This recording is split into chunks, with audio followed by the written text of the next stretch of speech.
Nous continuons à parler de l'intervention militaire américaine en Iran, cette fois avec Nizar Derdabi, analyste en stratégie internationale. Il est en direct de Rabat avec nous. Nizar Derdabi, bonsoir et merci d'avoir accepté notre invitation. Bonsoir. Alors, pour frapper en plein cœur le programme nucléaire iranien, les États-Unis ont eu recours pour la première fois à la GBU 57, une ogive capable de s'enfoncer à des dizaines de mètres de profondeur avant d'exploser. Au-delà aujourd'hui de la cible que constitue le programme nucléaire iranien, que vise cette démonstration de force américaine ? Je pense que vous avez choisi le terme exact. C'est une démonstration de force. D'abord parce que l'attaque a été menée du sol américain. Il faut savoir que les bombardiers qui ont mené l'attaque, l'opération offensive contre les sites nucléaires iraniens ont décollé du sol américain. Ce sont des bombardiers B-2 qui sont, à la connaissance de tous les experts, les appareils militaires les plus évolués. Donc, bien sûr, dans la catégorie des bombardiers. Et ce sont des avions furtifs, mais qui ont eu besoin de toute une flotte pour l'accompagner. Une flotte d'avions ravitailleurs, parce qu'il s'agissait de franchir la distance entre les États-Unis jusqu'à l'Iran. Alors, il est utile de préciser que les États-Unis ont très bien planifié cette opération d'attaque. Ils ont d'abord envoyé des B-2, des bombardiers B-2 en direction de l'ouest des États-Unis vers l'île de Guam.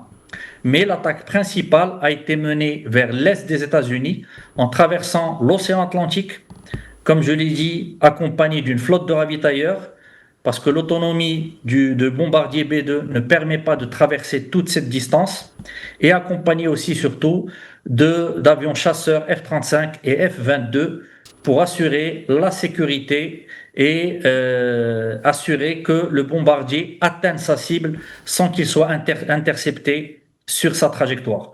Vous avez également parlé d'une bombe qui a été utilisée pour la première fois, c'est la GBU 57. Qu'est-ce qu'elle a comme caractéristique, cette bombe? C'est une bombe perçante qui a pour objectif précisément de percer la profondeur qui sépare le sol jusqu'à le local qui devait normalement contenir toute l'activité nucléaire et atomique de l'Iran. C'est ce qu'on appelle les centrifugeuses. Et donc, comme vous l'avez très bien dit, les GBU, les B2, les bombardiers B2 ont effectué leur mission, se sont déplacés jusqu'au sol iranien, ont largué leurs bombes sur les 3 sites qui sont Natanz, Isfahan et surtout Fordo. Et l'opération a été menée de succès selon les déclarations de l'état-major américain et du président Donald Trump. En tout cas, Téhéran, de son côté, promet de riposter par tous les moyens nécessaires.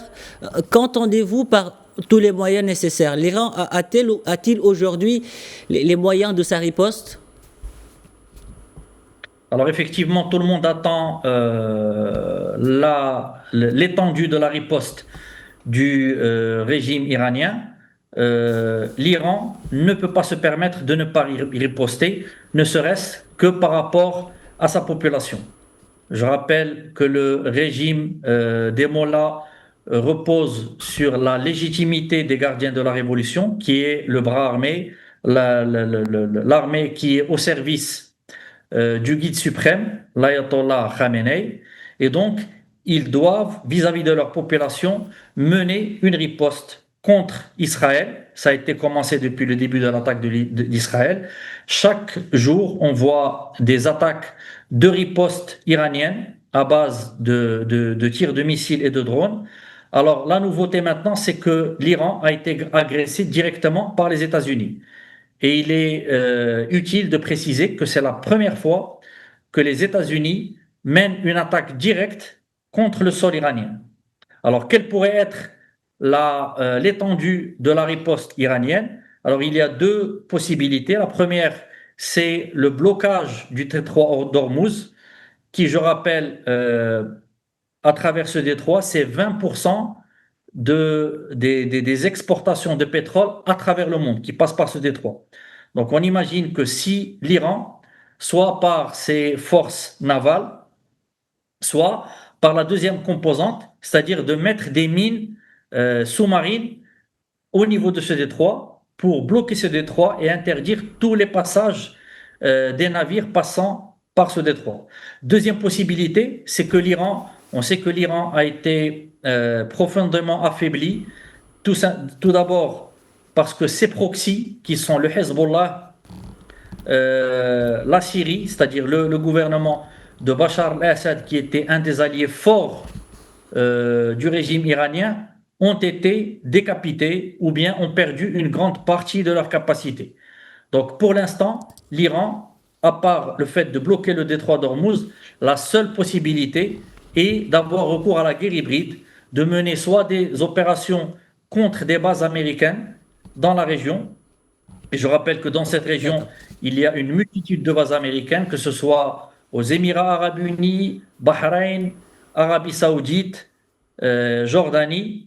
Et donc toutes ces bases américaines, ce sont des intérêts américains qui sont sur place, mais c'est aussi des citoyens américains. Et d'ailleurs, c'est pour ça que les États-Unis d'Amérique ont commencé, bien avant cette attaque, une opération pour essayer de prendre des citoyens qui sont sur cette base, surtout les familles des militaires, et de les rapatrier aux États-Unis. Nizar Dardabi, merci pour toutes ces précisions. Merci d'avoir répondu à nos questions.